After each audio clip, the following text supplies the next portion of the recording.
Fluffy vibes in the unicorn zone. Corsi's leading with a megaphone.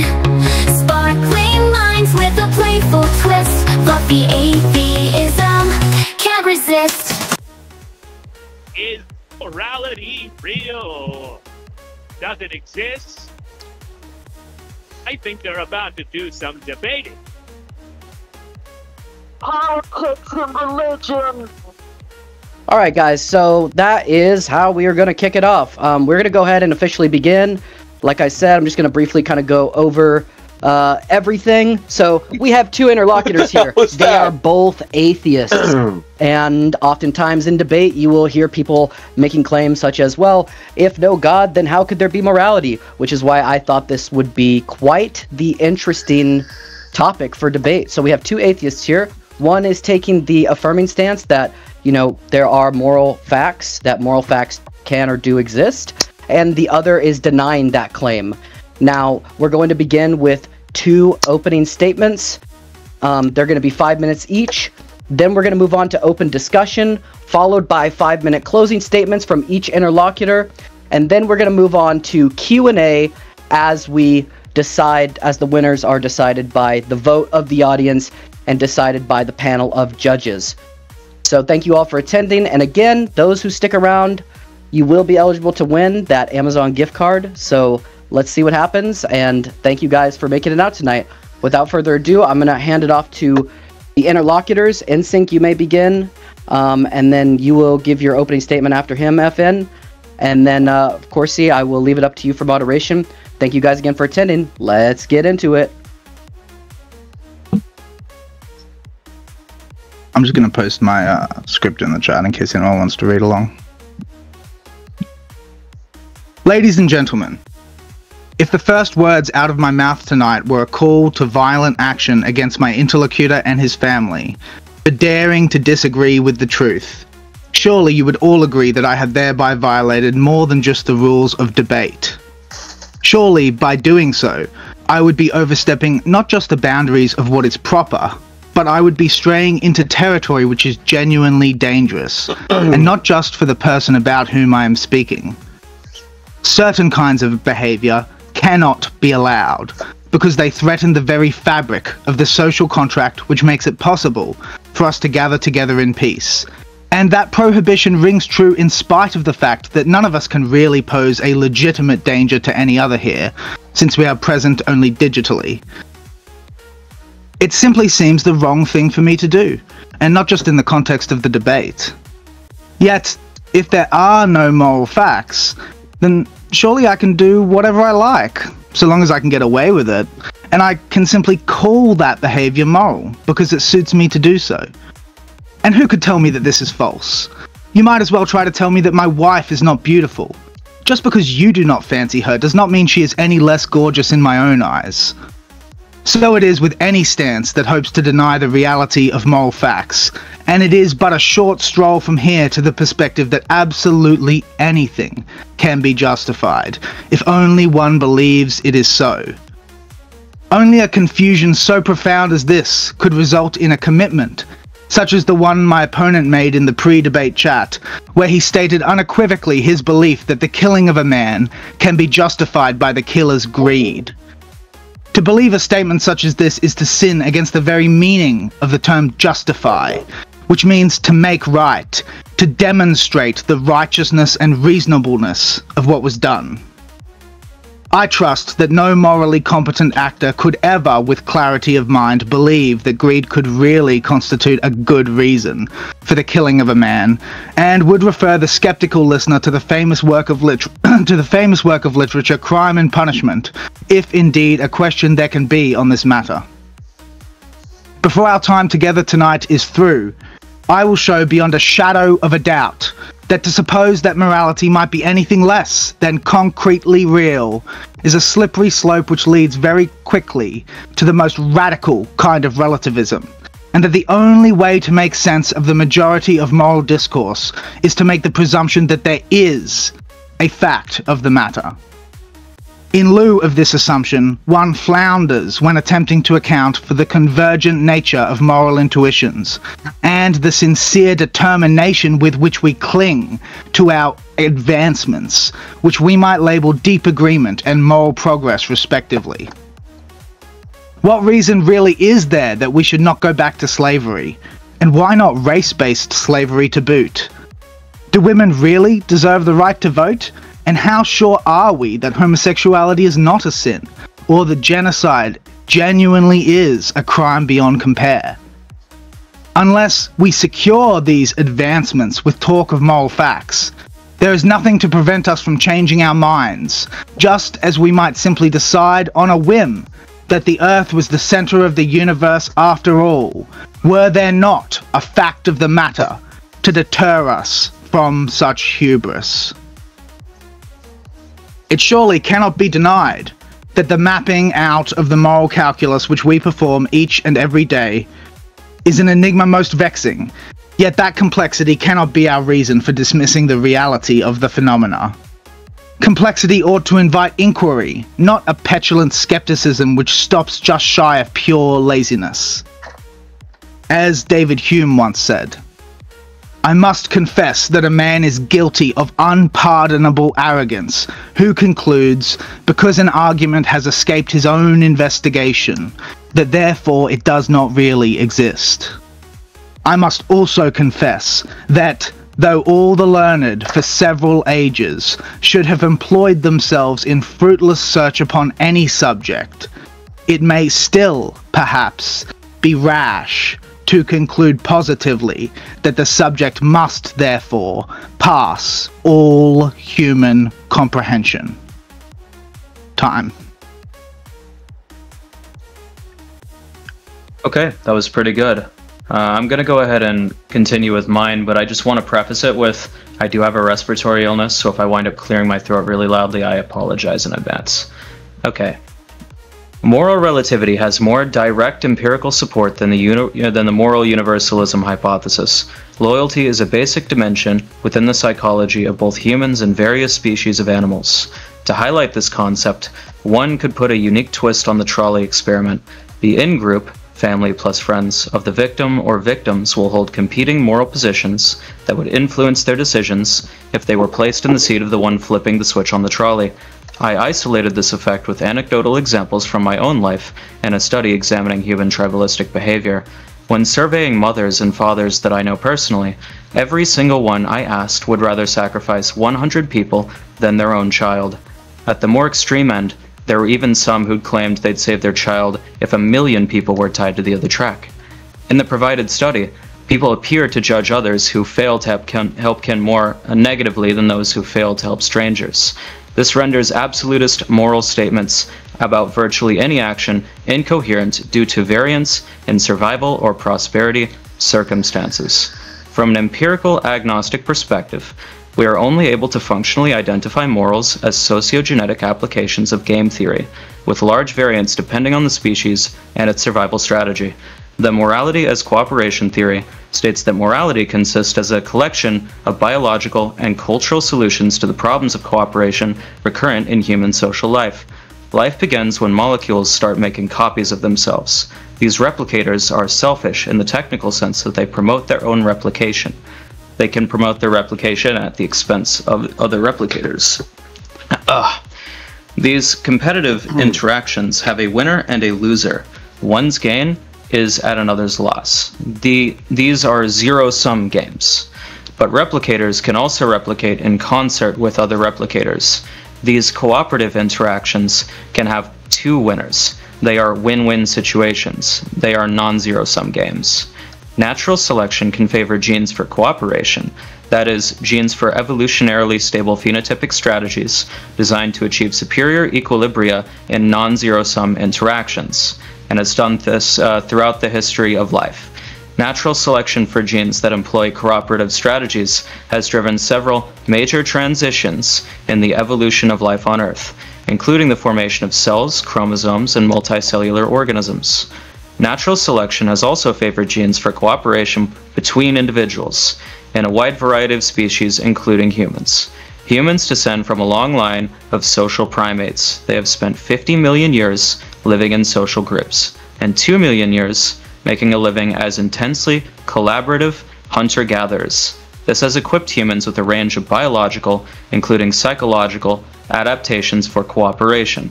These adaptations can be seen as natural selection's attempts to solve the problems of cooperation.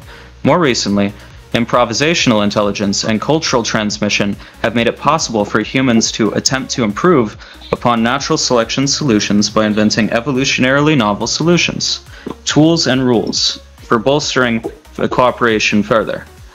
Together, these biological and cultural mechanisms provide the motivation for social, cooperative, and altruistic behavior, and they provide the criteria by which individuals evaluate the behavior of others.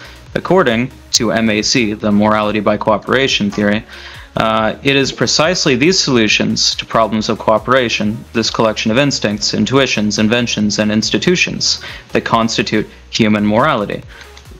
In the former case, as a zero-sum game, many species of animals have evolved to have what I personally consider to have an alternative type of morality, that I will colloquially refer to as selfish morality. An example of this would be filial cannibalism. Put simply, it is when an animal will consume its own offspring in order to perpetuate its own survival and create additional broods of offspring. The following potential benefits of filial cannibalism have been suggested by zoologists. 1. It satisfies current energy or nutrition requirements. 2. In a non-reproductive environment, it is a way to recoup reproductive investment. 3. It puts evolutionary pressure on offspring to make the offspring develop quicker. 4. It may increase the reproductive rate of a parent by making that parent more attractive to potential mates. 5. It gets rid of offspring that take too long to mature, allowing the parent to halt parental and resume reproductive behavior quickly. 6. It removes weaker offspring in an overproduced brood, which makes the other offspring more likely to succeed. 7. It allows eliminating sick, parasitized, or non-viable offspring. Competition among a species for resources, mating opportunities, and reproductive dominance are all promoters for filial cannibalism. To compete well in a certain species' social structure, a parent may be compelled to practice filial cannibalism to limit the amount of energy and time they spent raising their young. Males may compete for mating opportunities by eating the offspring of a female to make that female more sexually receptive or to remate. By doing this, a male might be able to prolong its lifetime mating opportunities. Female fish may compete for mating opportunities with males by raiding the male's nest and eating the eggs inside. Females may also use cannibalism, particularly birds and bees that live in a joint nesting social structure, as a way to establish reproductive dominance by eating the eggs of a co-breeder. The case can safely be made when examining behaviors such as this that organisms biologically are hardwired with instinctive survival strategies. In humans, there are multiple different adaptations that conflict with the average expectation of a Westerner that has been brought up under an Abrahamic moral infrastructure. For example, psychopaths have significantly reduced function within the amygdala, leading to a more calculated conception of human moral systems. This oftentimes results in them being socially and sexually more successful than their neurotypical counterparts. Oxytocin is a hormone that has been well documented to facilitate a pair bonding and offspring rearing response in mammals. Humans have large ethnic differences in this specific hormone, sometimes reaching twice the level by population average. This has significant consequences for the resulting human's familial structure and level of fiscal responsibility in relation to their offspring. This hormonal difference exists for an evolutionary purpose as well.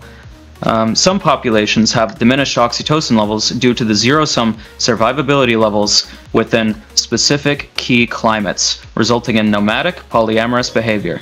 This effect is known as RNK selection theory. When in a higher mortality environment, organisms produce a greater quantity of offspring to counteract the survivability deficit. Inversely, in a lower mortality environment, organisms trend towards having less offspring with a greater amount of time spent rearing them in preparation for their coming adulthood.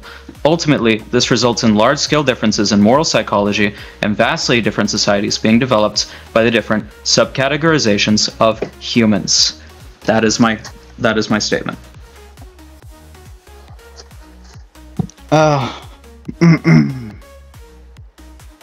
Honestly, you lost me a bit with the laundry list of facts. I don't think I would disagree with very much of what you said. So maybe we could focus on the thought experiment you mentioned at the beginning. Maybe because, yeah. Yeah, go ahead. Well, no, maybe you could explain a little bit more what you were talking about in the first place. Yeah, I had 20 people that I know from my personal life that have children that I actually went out and I asked as legwork for this debate, and I addressed them personally and I said, if they were in this specific iteration of the trolley experiment, whereas there was 100 people on one side of the track and their offspring on the other side of the track, would they flip the track to hit the other people, the 100 people, if it was going towards their offspring? And everyone, and I mean literally everyone that I asked, said that they would rather kill the 100 people. Which, I'm trying to understand the relevance of that for what we're debating about. Yeah, innocent people that you are breaching the moral right to exist of, right, versus your offspring, right? Someone who also has a moral right to exist that you also would not want to infringe on, but there are more people on the other side of the track. So therefore, if we're operating by a murder or an unjustified killing is bad axiom here, then we would obviously rather kill the children, because the children would have a lesser population, correct? Well, I think it really depends on what matters to us, right? Which is basically what your little experiment demonstrated, is that people reliably care more about their family than they do about 100 strangers. Right? Like, I just don't understand how that.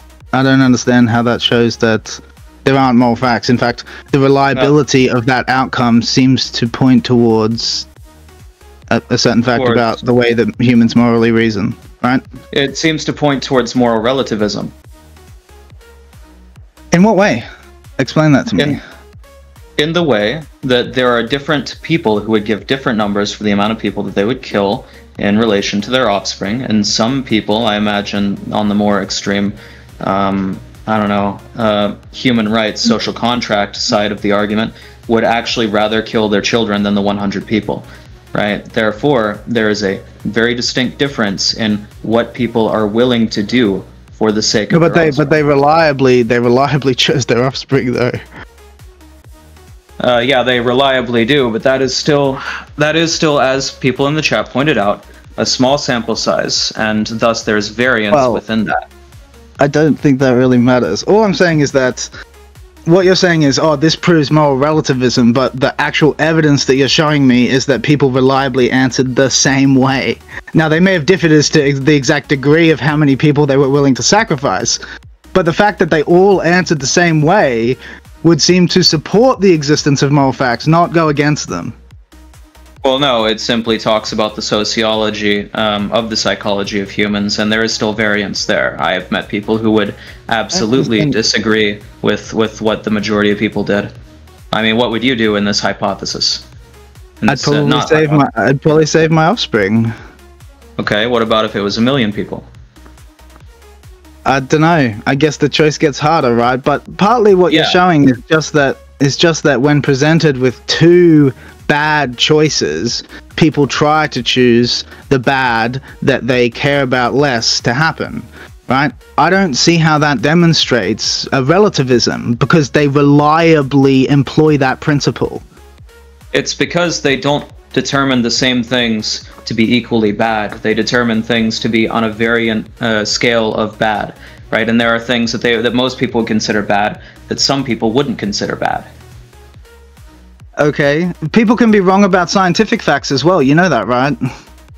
How is it being wrong to say that stealing isn't bad, you know, for your own interests or for the interests of your family? I'm not interested in that. I'm just saying you are aware that even with scientific facts, people can have a different idea. That doesn't infringe upon the factuality, right? Just because someone can have a different idea, just because people can vary in their opinions, does not show us that there is no fact of the matter. Well, I guess the closest thing you could get to facts at that point would be algorithmic propensities. Well, I mean, optimal strategies. How about that? Well, yeah, then we wouldn't disagree. I thought you were making the case that some behaviors are always morally reprehensible. Correct me if I'm wrong. No, the idea is that there are moral facts, and moral facts are to do with, say, categorical imperatives, things that set the baseline for what constitutes good and bad. For example, so one example would be like sort of well-being is good, suffering is bad. That's really primitive. But we could talk about murder, right? So you said, for instance, murder is not always wrong, but actually that is false. The very idea of murder has already been formulated to account for exceptions. Murder means unjustified killing. Ergo, in a situation where the murder is not wrong, it is not murder. Well, what you consider to be murder, somebody else can consider it to be killing. Well, yes, you can have a disagreement about what counts as justified, but my point is that it's not accurate to say murder is not always wrong. Categorically, Yeah, right. based on how it's defined, it is always wrong because any exceptions would simply disqualify it as an example. Okay, in that case, right, if we're defining it as murder, That's rather not. than... I'm just quoting Yeah. something you said. Yeah, in that case, what I said in the group chat, which you are so willing to use against me, I will walk that back. I will correct myself, and I would say that killing for the sake of greed is justified. That is the furthest I would go. Like, I'm not going to say that murder is justified because we created the definition of murder to mean unjustified, as you pointed out. Yeah. Well, I mean, Fine. I don't consider the proposition that killing can be morally justifiable by greed to be sufficiently within the scope of the debate to be worth talking about. But I will say that committing yourself to an opinion like that, at least as far as my perspective goes, basically disqualifies you from moral analysis. Because if you think that something like that can be moral, something's wrong. Why? Because it obviously is not moral, but and that's a different discussion, right? That in particular, whether in fact it can be justified to kill someone for greed, that would be a digression. I'm just saying anybody who would affirm that proposition doesn't have a good moral sense, is basically my point. A good moral sense, like from an objective sense? Doesn't have a sense of what counts as moral. Like, you are wrong about the idea that it could possibly be justified to kill someone for greed, but it's not. But again, it's not within, properly speaking, the scope of the debate. Okay, what if there was an entire group of people that were starving, right? And you are one of those people, right? And then there's these other people who have a lot, right? And then you go and you kill them for the sake of your own greed and your own perpetuation. That's not really, we wouldn't call that greed. Greed is taking when you already have enough. You just define a situation in which someone doesn't have enough, ergo not greed. I disagree. I think greed Well, is you'd be whenever wrong. Look it up in the dictionary. Look it up in the dictionary. This is just a matter of definition. You're wrong about this. Okay, allow me to.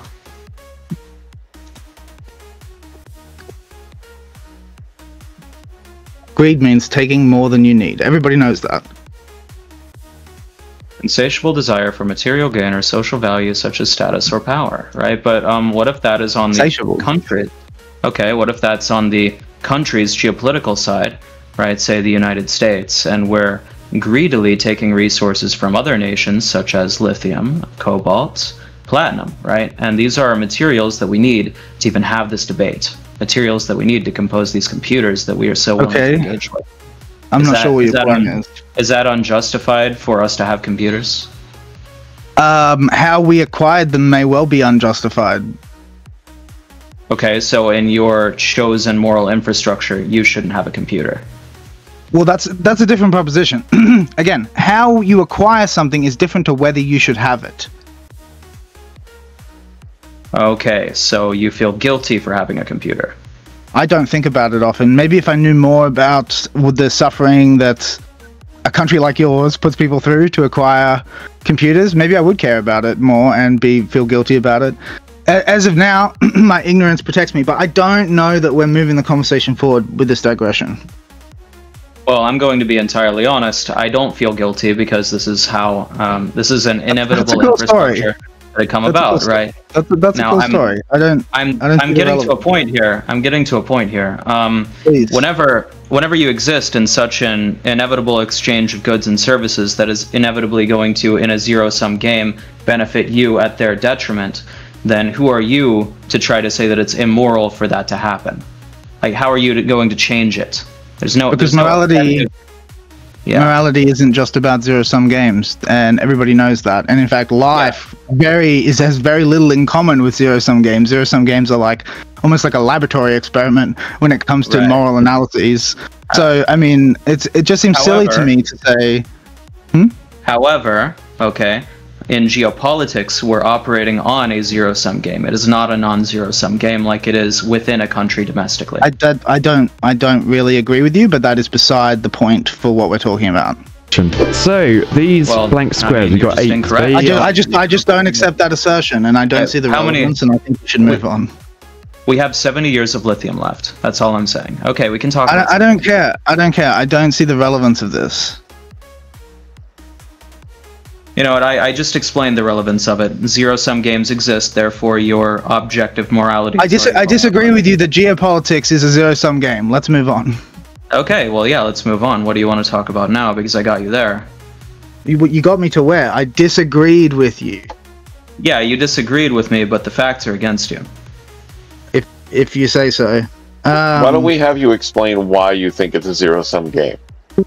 Okay. And then we can see if we can get further with it. Okay, so imagine if the entire world were to, you know, in the present, be industrialized at the same level as the West. What would that do to our already dwindling supply of lithium or platinum? Like, that's a question, by the way. You can go ahead and answer it. What would it do to it? It would create scarcity. It would create extreme scarcity, and then nobody would be able to have the same level of prosperity that we have in the current modern setting.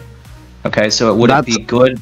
Would it be good for me to do that, to like want to actualize that? If it inevitably leads to that outcome, probably not. Right. Okay. Would it be moral for me to want to do that? I already answered that. Probably not. If it would be inevitable. Okay. But okay, well, I don't know what you think you just demonstrated. Well, I certainly am not convinced from that geopolitics is a zero-sum game, and I still don't think it's relevant. I just demonstrated moral relativism in action.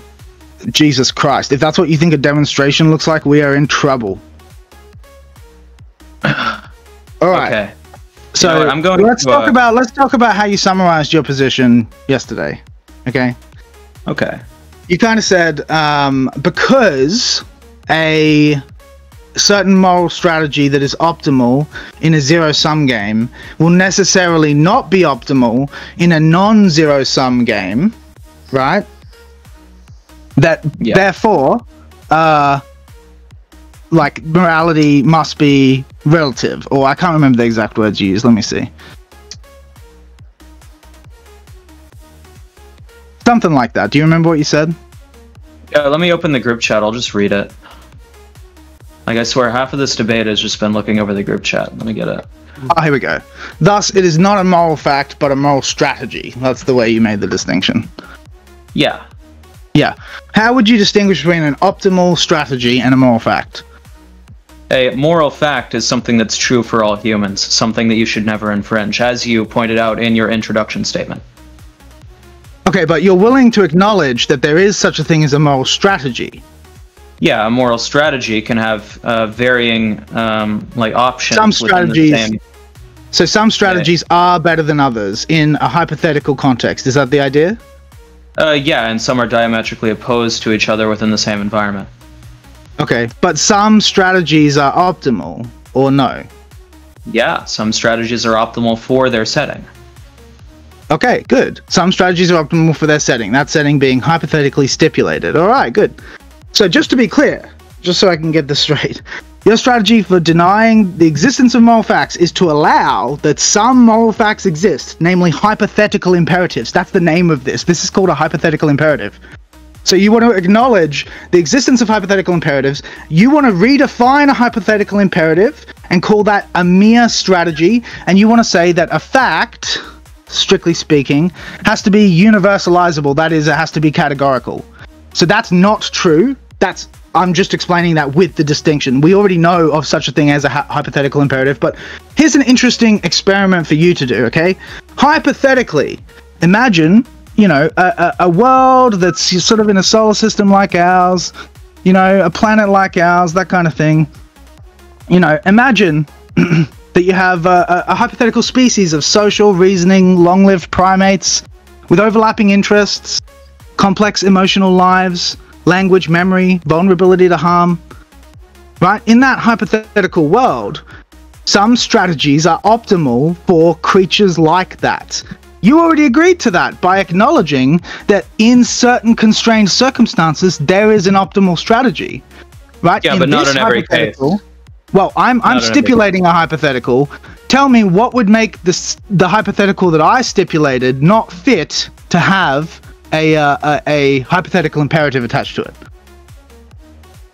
Okay, so what you said just now, were you referring to one bloodline of these hominids, or were you referring to multiple of them that have spanned, say, thousands of years? That was unspecified. I'm just specifically focused on creatures like us, and saying that if you have creatures like us, then you have a certain set of facts about what creatures like us are like that determine a frame that gives us a hypothetical imperative. Now, the thing is, though, this is not a hypothetical. Okay, let me ask you a question then. Is monogamy efficient within, say, large swaths of the global south, like Africa? I've got no idea. It's considerably less efficient, and that's why... I'll take your word for it. Well, I mean, it was. Now it's getting a little better for monogamy because they're being subsidized, but in the past they wouldn't have been. Point being, right, this has demonstrated that there is a literal hormonal difference within the brains of people that exist within these regions. They experience less oxytocin release as a result of being selected from that environment for 100,000 years. Okay, this is significant in the formulation of moral behaviors. Okay, yeah, fine. That's not incompatible with my view in any way. I'm simply saying that if you dichotomize it into multiple different groups of hominids in this case, then there is a relativism in how their moral infrastructure operates. No, there isn't. There are principles that transcend any kind of relativism that has to do with in-group, out-group bias. Principles, for example, like well-being good, suffering bad. Those principles universalize over every perspective. I just don't understand, like, why you believe this. This is... What do you mean? That's obviously true, that every life form experiences suffering bad, well-being good. Or if you needed to be spelt out in more primitive terms, you know, every organism experiences an implicit imperative to avoid that which impairs its metabolic and reproductive function, and to seek out that which is conducive to its metabolic and reproductive function. It is as simple as that. There are certain facts about what is optimal for a creature like you and I, and those facts generalize across in-groups.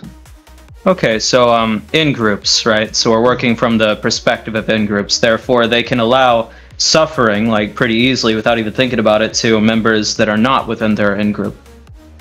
So therefore, suffering is not bad in all cases from their perspective. It's only bad when it happens to them. It begins in a caring fundamentally about one's own suffering, but most morally competent agents recognize that as they mature, there is a ever-widening circle of appreciation and consideration. Most people, for instance, would say, well, yeah, a child might hurt an animal, but it doesn't, like, reflect on their character. Maybe they don't know better. An adult who hurts an animal, we're going to look much more harshly at that behavior. And there's a reason for this. The reason is that we develop morally. We learn. Like, it's not all there from the beginning. Yeah, there is obviously an experiential access to the development of morals. However, you know, as I was saying, this still ties back to relativism and the extension of at which we're going to allow suffering upon people that aren't in your in-group. I'm not saying there's no degree of relativism. I'm saying morality is not fundamentally relative or relativistic. Obviously, morality is relational, and what you consider to be moral is going to have a scope restriction depending on who you consider as part of your in-group. I think everybody can tell that. So I've established that it's biologically relative and it's also culturally relative. In what way is it not relative? Well, I just explained. There are intrinsic trends that transcend any in-group, out-group preference, like avoid suffering, seek well-being. The scope may change, but the moral principles don't. What do you want me to tell you? The world is complicated. Do you want it to be black and white and 2D? Would that make you happy? The reality is that when human social groups interact, there's a degree to which their moral principles and their moral sensibilities and who they care about more can come into conflict. However, I tried to illustrate to you that part of what most people recognize in moral maturation and moral development is a widening, is an outgrowing of tribalism, okay? A tribal person is immature, okay? Most of us recognize that you should have some level of awareness that people from different places are people too. That's normal, and we would normally think of that as a kind of moral progress which comes with the development of civilization. I mean, if you have another way of explaining that where you're going to say, well, we do act in all these ways and it actually does turn out to be beneficial for us, so the strategy works, but it's not a fact. I just don't know what you're talking about. Well, it's kind of presumptive to say that it's wise to be a humanist. I would say that it's many times. I don't think I use those words. Yeah, you did by other. It's a synonym, right? You said. Well, I don't even think I said wise. Yeah, you did say wise. If anybody's in the chat, he said wise, right? Morally wise. Whenever you extend that I talked about maturity. I talked about maturity. Yeah. Maturity, yeah, and you said wise. The chat is saying you said wise. If I did, then sure. If I did, sure. Okay. Okay, so you said that it's wise to extend your moral, I guess your moral consideration towards a larger group over time, but if it gets too large, right, then you may be acting counteractive to your own interests or your own nation's interests. Your own interests, yes, there's an intrinsic opposition that prevents that from happening, that prevents you from going too far, which is you are self-interested. You're always paying attention to how far can I go supporting what the group wants before it comes into conflict with what I want. Okay, so you're admitting that there is an optimal level of that extension rather than being you should just extend it over time infinitely. Well, no, what I said is that in different situations, different scopes make sense. Like I said, morality is is relational. It depends on the context. That's partly how you get something like a hypothetical imperative, is by isolating a context and totally separating it from all other factors. Morality clearly is responsive to the context, but again, the idea of moral facts is the idea of trends that transcend the relativity. Well, why don't you just acknowledge that we share most of our genetic data? Then that would also ultimately make even our most basic moral axioms relative, because there are other species of animals that operate from almost entirely different axioms. If you say so. Right, so therefore it's still relative. No, sorry, what I meant to express was I don't grant that. I don't consider that valuable to address. As I said, avoid suffering, seek well-being. There are no animals that are not guided by those principles. Yeah, there are. There's like single-celled organisms. Yes, as I said, avoid that which impairs metabolic and reproductive function. Seek that which is conducive to it. Do you think they do that cognitively? You think they have moral consideration? It doesn't matter. It doesn't matter. There's an intrinsic imperative they experience that they act out. Yeah, those are called replicators, and I just explained the algorithm that undergoes during my opening statement. You spent a long time in your introduction talking about a great many facts, most of which I'd agree with, few of which were strictly relevant to what we're talking about today. Yeah, but either way, it still appears to be relative. If we're talking about the most basic axiom, replication... It's be relative to who?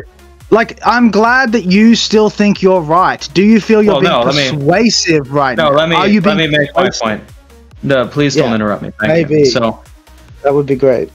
So it is relative, except for the most basic of axioms, such as replication. That is something that all organisms have in common. Replication. Would you agree with that? That doesn't make it relative. That you're describing a universality, a trend intrinsic to the nature of life, shared. That's not relativity. Yeah, we're talking about different replication strategies if we're talking about morality. Okay, morality arose way further down. Morality is about the strategy that is optimal for a replicator, and I told you all those strategies share as characteristics the principles I outlined. Avoid that which impairs metabolic and reproductive processes. Seek that which is conducive to the same. Well, I mean, that is the baseline. That is the baseline of morality, and it is written into us as organisms from the time we are single-celled. Yeah, I agree, but that's different than saying there are moral facts such as. No, it isn't. No, it isn't. No, it isn't. It is no. It's not different to that. You're wrong. That just is saying there are moral facts. No, it is not. Yeah. I'll explain. If you could refrain from interrupting me, that'd be really nice. So. Yeah, again, I'll say it one more time as clearly and as simply as I can. The reason why moral facts don't exist is because morality developed way further down the line than the replication that you have referred to when you were trying to reduce it to its most simple part. Therefore, I don't agree with that. Why not? Because just because a discourse surrounding morality didn't develop until later, doesn't mean that the principle of trying to act in a way that seems optimal didn't exist. It did. It's the most basic embodiment that is intrinsic to the nature of life. There is nothing more fundamental to life than the imperative to avoid things that disrupt your metabolism and seek those that are conducive to it. That is not the essence of morality. I cannot acknowledge that to be what morality is. That is just a way of translating the thing I said about suffering and well-being, which morality requires cognitive. Suffering and well-being set the baseline of morality. Everybody knows that. I just translated it into a form that would correspond to your analogy about single-celled organisms. The reality is, okay, everybody agrees that there are universal principles that guide morality. They disagree about what those principles lead to. Okay, that doesn't prove there isn't a fact of the matter. All it proves is that humans are confused about the matter. No, it's not universal moral axioms, it's universal replication axioms. That's different. It's not. Moral just means what's optimal, and replicators are intrinsically geared towards trying to maintain a certain state.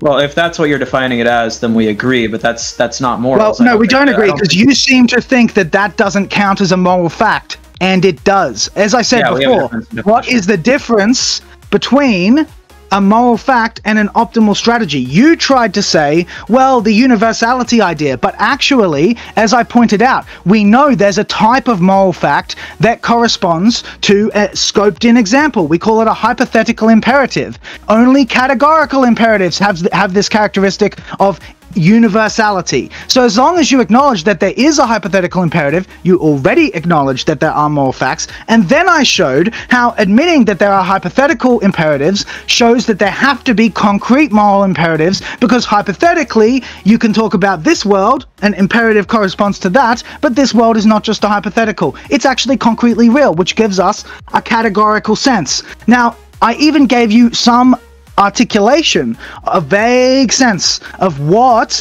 those categorical principles are. And I've repeated them again and again for the last 10 minutes, okay? Avoid suffering, pursue well-being. That is replication, that is not morality. You're just wrong about that. That's just not a meaningful distinction. No, I think the majority would agree with me here. I think that you're oversimplifying what morality actually is. I would say the same thing about you. Yeah. I would disagree. I think morality is defined very distinctly as cognitive organisms engaging in cooperation. Find me a definition that uses the word cognitive. Okay.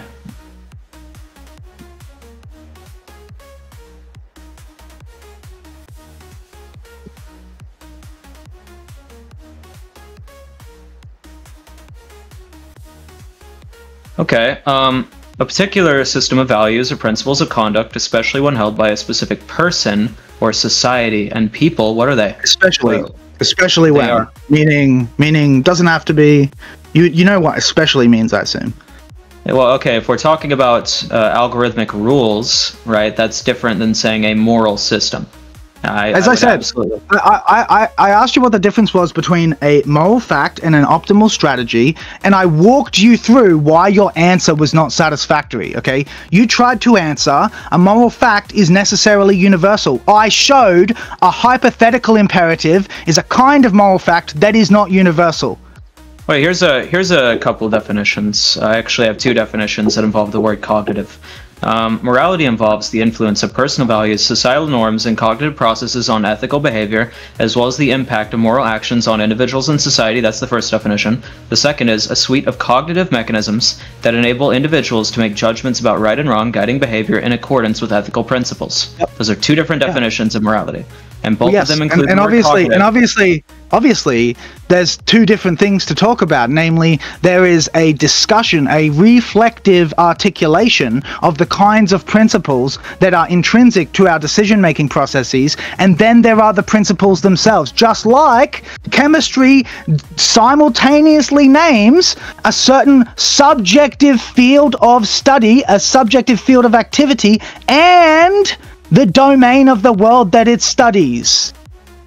You don't have to get so heated about it. I think that at this point, it honestly feels like you're just repeating that you think you're right, which I have no interest in.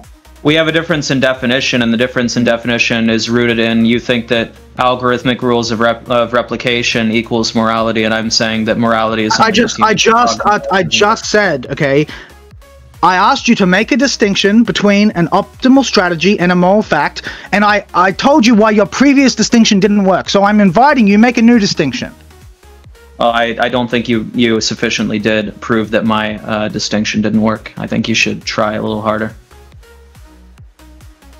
I'd like to move to closing statements.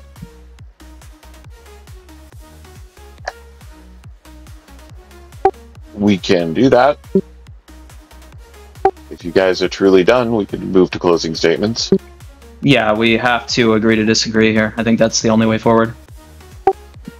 I just am not interested in having more of my time wasted. Let's move to closing statements.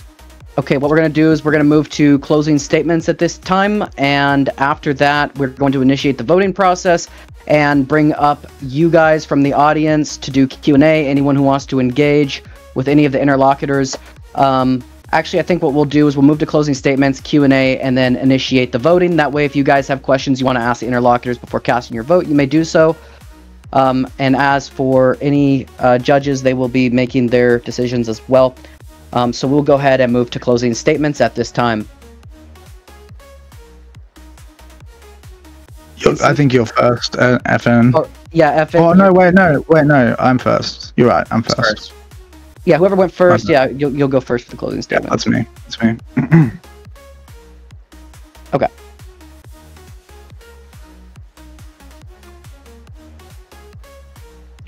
Throughout the course of the debate tonight, you have heard plenty of problems that arise when we consider the question of what precisely moral facts consist in and how we might meaningfully discuss them. As I stated at the conclusion of my opening statement, I am not in the business of denying that moral discourse is among the most complex subjects with which human beings engage. In fact, it is the vast sincerity with which humanity at large regards this complexity that clues me into the fact that we are discussing something that is not only real, but eminently meaningful to creatures such as we. This is why Jordan Peterson often describes the truths contained in scriptural stories as hyper-real, because he has observed that human beings reliably care more about the truths contained in such stories than we do about strictly scientific facts. In this respect, he is correct. There is nothing more obvious than the fact that whatever the formula for morality might turn out to be, it is clearly a formula in which human beings are immensely interested. That, more than anything else, stands as a testament to the reality of the phenomenon.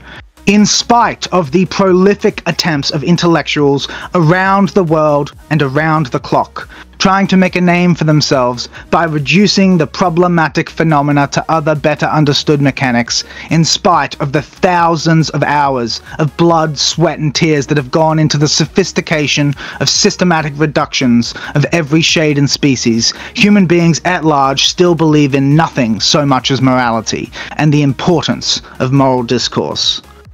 Few concepts have ever survived so long in the court of public opinion, let alone thrived in spite of persistent attempts to unseat them from the throne on high. Few ideas have ever gripped the human mind so tightly that imagination hath never freed it. Ponder that in the days to come. Okay. To conclude, I have argued that there are no objective moral facts, no mind-independent truths about right and wrong. This position is supported by evidence from both evolutionary biology and neuroscience. From an evolutionary perspective, moral behaviors and intuitions can be understood as adaptations. Traits such as cooperation, reciprocity, and fairness are observed in many social species, including primates, and have clear evolutionary advantages. These behaviors facilitate group cohesion and increase the chances of survival and reproductive success. In this view, morality is a biological strategy, not a discovery of external truths. Importantly, evolution selects for behaviors that enhance fitness, not for beliefs that correspond to objective reality. There is no reason to assume that evolution would produce accurate moral knowledge if such knowledge existed.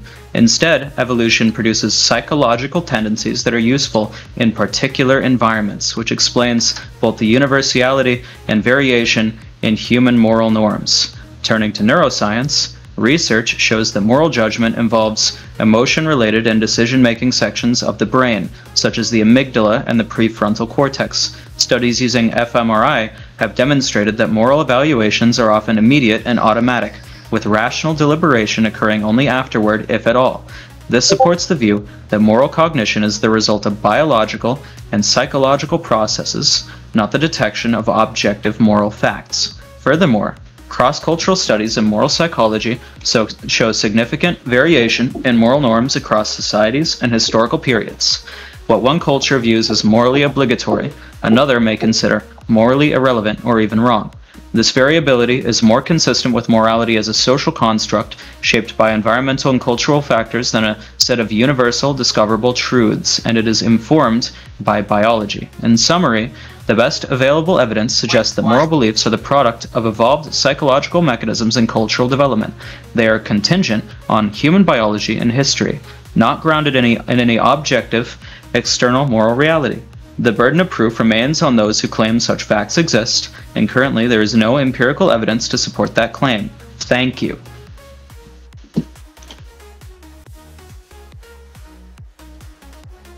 All right. All right, I guess we can go into Q&A.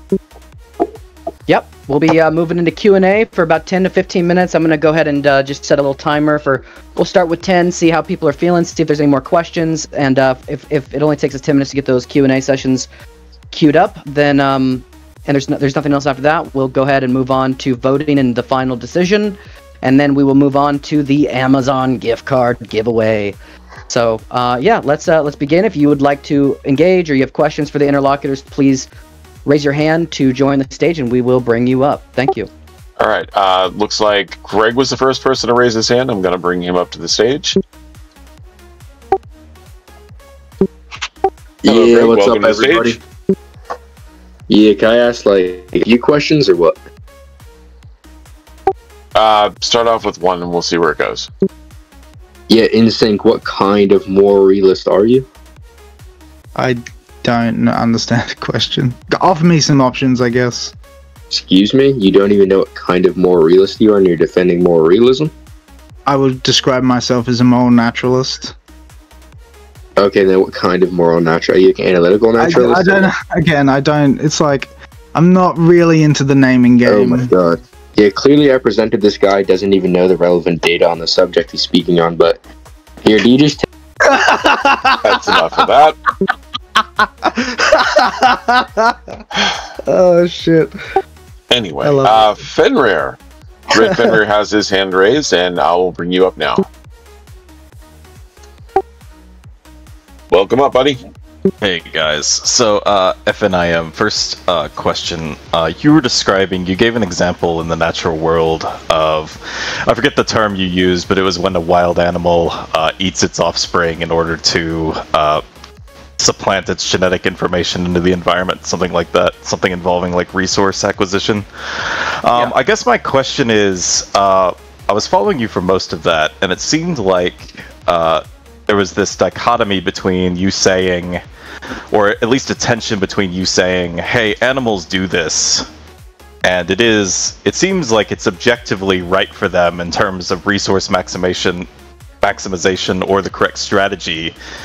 But then at the same time, you maintain that it's not objectively the case that it's the best strategy, whether or not the animal likes to do it, whether or not it desires to do it. So can you relieve that tension for me? Can you explain that a little better?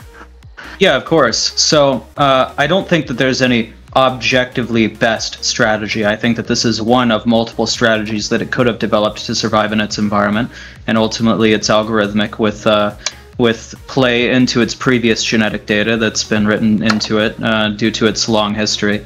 Thus, this could have been supplanted through other mechanisms, such as traversal to a different location that would allow it not to engage in filial cannibalism. This was only the choice that was made from from a probability condition, if that makes sense. I guess I just don't see if all the things you're talking about maximizing are objective, and there's a strategy that can be employed to maximize those, whether or not any subject would agree that that's the right thing to do, or right in employing that strategy. I just don't see what enters the system to make that non-objective. Well, I don't believe in objectivity. I think the way we're defining objectivity is a little differently, but I think that objective within your context would be what is the most efficient in pretty much every case.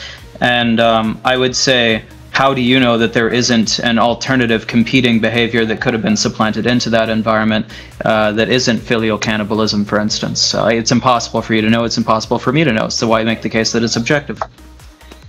Because it could be objective whether or not my epistemic access is poor, right? Like, Instinct can correct me if I'm wrong, but this seemed like kind of the route he was trying to take, where it seems like simple organisms, right, will employ... So, if you had an organism, for example, that just managed a single resource in its environment, right? And you can imagine the environment as like a value matrix or Cartesian grid, a 3D, 4D Cartesian grid of these values, all of which are objective, right?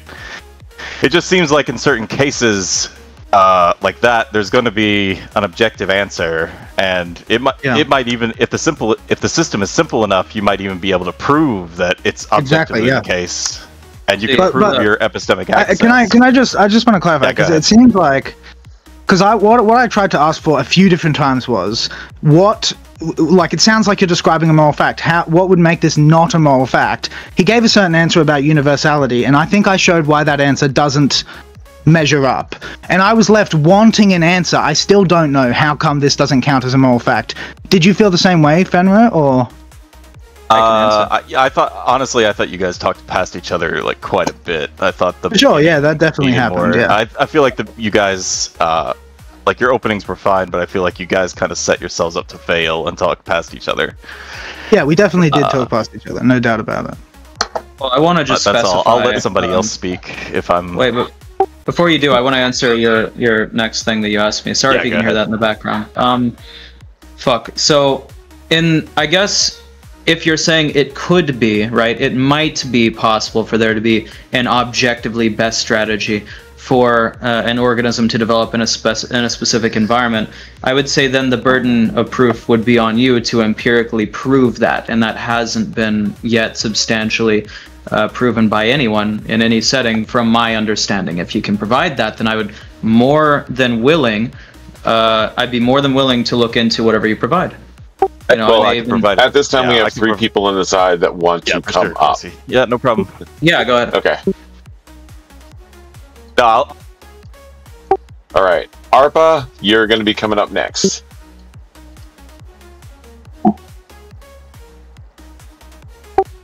Hey, are y'all able to hear me? We can hear you fine. Okay. I guess my main question was for InSync, but it kind of applies to both. I feel like throughout the debate, there's one thing being talked about, but the sort of perspective on it was different between you two. InSync sees these things as sort of inherent principles of biological organisms in a more moral value sense, whereas you see them in a more replicating sense. I guess I was just curious, like, as I personally am a moral anti-realist, and in the beginning when the anti-realist gave his opening and described all the social and the evolutionary and the culture aspects of it, you seem to largely agree with that instinct. But then you take it a sort of step further to say that there's also some moral intrinsic principles that are tied into it that are factually like viewable. Why do you feel that extra step is like necessary? There is no apart from him. There is no extra step. I think that you just seem confused about what I'm saying. He talked about a whole bunch of facts, and there are facts about what it is to be a life form like us, what kind of goals are constitutive of creatures like us, that determine a frame for morality, determine it in a way that does not depend on your individual opinions. It's about what you are made of, the kind of creature that you are. Then there are a set of facts about what kind of strategies work for the realization of those goals. These sets of facts, one subjective, one object, or rather one set of objective facts about the nature of subjectivity, one set of objective facts about the nature of the world, come together, and we call this complex thing, again, this is just a sketch, it's more complicated than that, we call this complex thing a moral fact. There is no extra step. The set of facts that make certain things preferable to human beings, connected with the set of strategies that work for the realization of those preferences, just is what morality is. That's just what moral reasoning is about. I guess for the anti-realist, you would probably agree that, you know, I mean, obviously your point was really hinging on the replication and whatever. And there are obviously strategies that evolution or natural selection has uncovered to better optimize for this replication. And Instinct largely agrees with that, you know, these strategies exist, but he brings them all together for like a singular purpose. Like there is this purpose, which you agree with, which is like a replication sort of thing. And what optimizes that we would call moral facts. Do you not agree? Exactly. Yeah, that's my point. Yeah, the difference ultimately is definition. I think morality, and whenever it comes to anything having to do with morality, that is all distinct to cognitively complex organisms that are able to conceive of the idea of cooperation versus antagonism. Okay. Well, it just seems like y'all have a different sort of definition of what morality is. I would argue that my definition is less proprietary, but interestingly, it sounded like you understood me, Arpa, so make of that what you will. All right. I guess that's all I have. Thank you. Let's move on to the next person. I got Zeke. Zeke, you are welcome onto the stage. Hello. My question is for FN. Without appealing to Wikipedia or an online dictionary, what is the best definition of the terms objective and natural for your position? Okay, the term objective, if we're working from a philosophical framework, you know, which is what I'd usually do, is something that is inevitably the case in all cases, in how Hume would have, not Hume, I mean, I guess Hume probably would have also described the term objective to mean that, but then also Kant or Hegel, like actual rationalist thinkers, right? So it's a framework of inevitablist interactions. That's something that's objective. Whereas something that's subjective, something that is dependent on the mind, right? In order for us to conceive of it, that would be something that is relative or empirical. Okay, and what about natural? Natural. Defining the word natural, I think it's kind of tough because there's so many different competing definitions for it. But I guess the way in which I would usually define natural colloquially is something that that arose from natural and no, not natural. Something that arose from biological history, genetically. Like at least in the context of organisms, yeah. That's all the questions I have. Thank you. Alrighty. I don't see any more requests. Does anybody else have any questions? Please raise your hand and I'll be able to bring you back up on stage. Greg, don't bother. We're going to do 3 more minutes here. for questions, and Nigel had asked a question poised to both interlocutors. Should morality be extended to all conscious agents, and if so, does that require the development of a unified shared ideal repository grounded in computational protocols and formal logic schemes? I want to take this first if I could. I would say no. There is no reason for us as humans to extend moral consideration to all organisms. Or hell, even all thinking organisms, or even each other. Right, because sometimes it is definitely in terms of the raw game theory that would go into the development of morals be counterintuitive to do so. It's not in anybody's interest to do that. Can I hear the question again, sorry? Yeah, sure. So the question was, should morality be extended to all conscious agents? And if so, does that require the development of a unified shared ideal repository grounded in computational protocols and formal logic schemas? What a question. The first part of the question, I think the answer is probably yes. The second part of the question, I find confusing.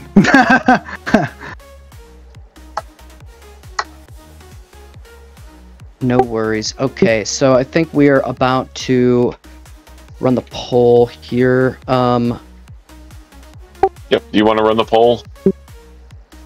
Yeah, give me 1 second, guys. So we're just going to really quickly grab this, and you guys will go ahead and partake in voting. So we're going to go ahead and just drop it. Typically, we'll have a poll, like a legitimate poll thing set up, but for this one, I've just gone ahead and posted it in side chat. So if you'd like to vote for Instinct, react with a red pill. If you'd like to vote for FN, react with a black pill. And we'll go ahead and let the votes go for a few minutes here, and then we're gonna go ahead and we're gonna announce the winners.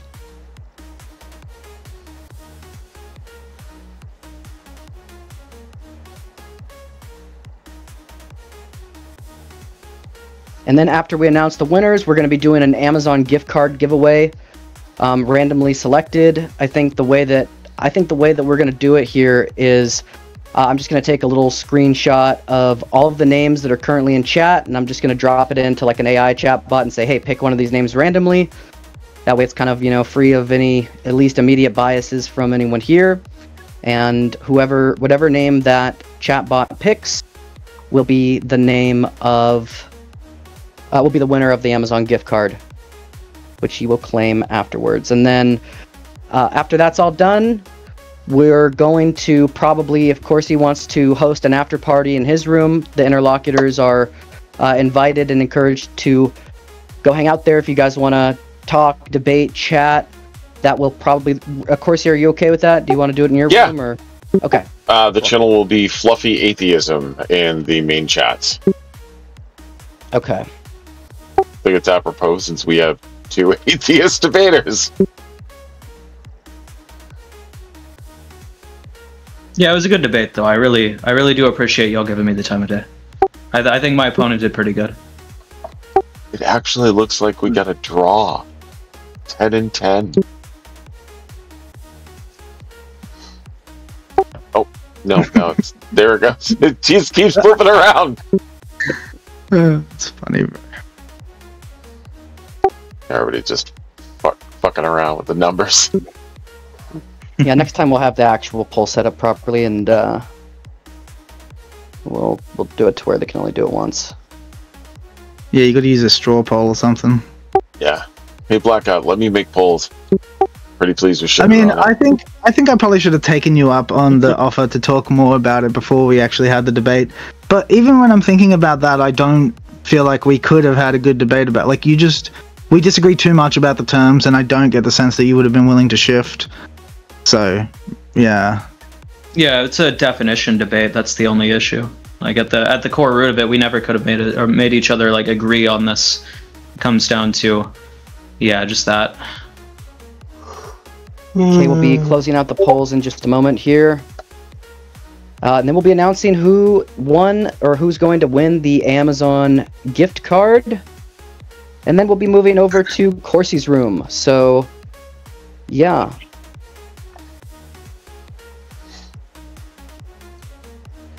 Okay. And that is polls are closed. So, according to the audience voting, NSYNC won the audience vote by 2 points. And according to the judgments, which I have just gotten from the judges are in favor of FN.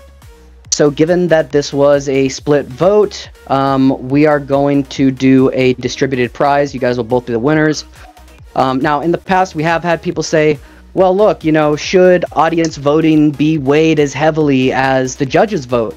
If that's something that you guys think we should change, let us know. Give us feedback. We plan to do many more of these. And if you think that you've got what it takes to do a debate and win a cash prize, please feel free to sign up. We have the cash debater prize role that you can add. And if you need any more information about that, you can just ping me or ping someone else on the server who can direct you there. But yeah, I think this was a good debate. So as of right now, based on the judges' vote and the popular vote in the polls, the prize will be split between both interlocutors. And now what we're going to do is move on to the Amazon gift card giveaway. So just give me a moment here, and I'm going to go ahead and just screenshot the members in the chat and then drop it into ChatGPT really quickly. Give me a moment, and we will be announcing who is going to win the Amazon gift card.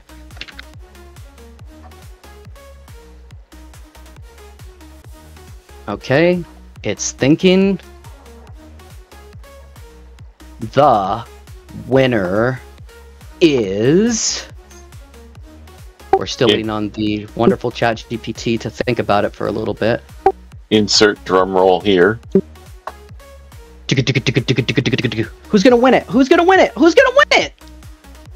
All right, so we have a winner listed by the humble ChatGPT, Captain Boots. Let me see. That's the name that it picked out. Let's see if it was Captain Boots. Yeah, there's a Captain Boots here. There's a Captain Boots here. All right, Captain Boots. Let me grab your name, and I'm gonna send you a friend request. And I'm going to get that Amazon gift card sent to you in just a moment. All right, guys. Well, look, thank you again very much for everyone attending. I know that the open discussion was kind of ended a little bit early, didn't go on as long as we had planned, but I think it was still a fruitful debate. Heard arguments from both sides that I think each had their merits. And if you guys would like to engage with the interlocutors, ask more questions, or engage in debate, the after party and after discussion will be in Corsi's room, which is labeled Fluffy Atheism. So, yeah, thank you guys again for attending, and we will see you again in the future, hopefully. All right.